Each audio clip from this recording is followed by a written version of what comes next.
Imagine getting paid just for sharing your thoughts on products and services you use every day. With Survey Junkie, it's that simple. Click on the link in the video description to discover how you can start earning today by taking surveys. A person has been sucked into plane's engine and killed at Amsterdam's main airport. The individual was caught in the engine of a departing KLM Cityhopper Embraer E190.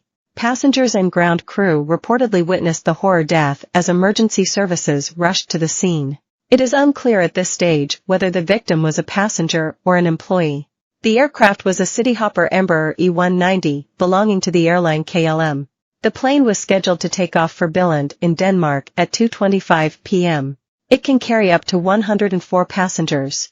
In a statement, the airport said, "A horrific incident occurred today where a person became trapped in the engine of an aircraft. Our thoughts are with the loved ones, and we care for the passengers and colleagues who witnessed this incident." More to follow.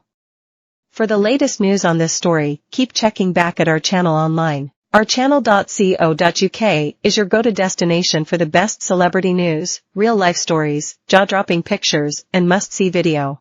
Like us on Facebook at www.facebook.com/ourchannel and follow us from our main Twitter account at @thesun.